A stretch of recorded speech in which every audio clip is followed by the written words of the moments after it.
ನಮಸ್ಕಾರ ಸ್ನೇಹಿತರೆ. ಕನ್ನಡದ ಖ್ಯಾತ ನಿರ್ದೇಶಕ ಡಿ. ರಾಜೇಂದ್ರ ಬಾಬು ಅವರ ಪುತ್ರಿ ಹಾಗೂ ಹಿರಿಯ ನಟಿ ಸುಮಿತ್ರಾ ಅವರ ಮಗಳಾದ ಉಮಾಶಂಕರಿಯವರ ಬಗ್ಗೆ ತಿಳಿದುಕೊಳ್ಳೋಣ. ಉಮಾಶಂಕರಿಯವರು 1978ರ ಜುಲೈ 12ರಂದು ಜನಿಸಿದರು. ಸಿನಿಮಾ ಕುಟುಂಬದಲ್ಲಿ ಬೆಳೆದ ಕಾರಣ ಬಾಲ್ಯದಿಂದಲೇ ನಟನೆಯ ಬಗ್ಗೆ ತುಂಬ ಆಸಕ್ತಿಯನ್ನು ಬೆಳೆಸಿಕೊಂಡಿದ್ದರು. ನಂತರ ಕನ್ನಡ ಮತ್ತು ತಮಿಳು, ತೆಲುಗು, ಮಲಯಾಳಂ ಚಿತ್ರಗಳಲ್ಲಿ ಕೂಡ ನಟಿಯಾಗಿ ತಮ್ಮದೇ ಆದ ಗುರುತನ್ನು ಮೂಡಿಸಿಕೊಂಡರು. ಕನ್ನಡದಲ್ಲಿ ಉಪ್ಪಿದಾದ MBBS ಮತ್ತು ಕಲ್ಲರಳಿ ಹೂವಾಗಿ ಸಿನಿಮಾಗಳ ಮೂಲಕ ಅವರು ಹೆಚ್ಚು ಜನಪ್ರಿಯರಾದರು. ಅವರ ಸಹಜ ಅಭಿನಯ ಮತ್ತು ಸರಳ ವ್ಯಕ್ತಿತ್ವವನ್ನು ಪ್ರೇಕ್ಷಕರು ಮೆಚ್ಚಿಕೊಂಡರು.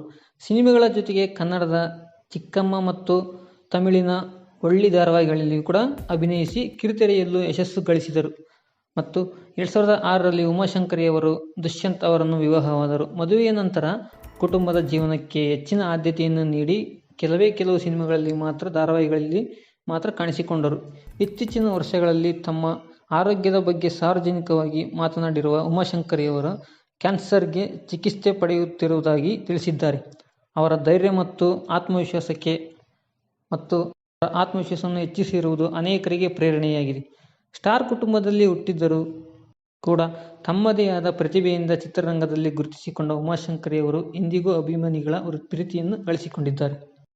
ಈ ವಿಡಿಯೋ ಇಷ್ಟವಾದರೆ ಲೈಕ್ ಮಾಡಿ, ಶೇರ್ ಮಾಡಿ ಮತ್ತು ಇಂತಹ ಇನ್ನಷ್ಟು ಕನ್ನಡ ಸಿನಿತಾರೆಯ ಜೀವನ ಚರಿತ್ರೆಗಾಗಿ ನಮ್ಮ ಚಾನಲನ್ನು ಸಬ್ಸ್ಕ್ರೈಬ್ ಮಾಡೋದನ್ನು ಮರಿಬೇಡಿ.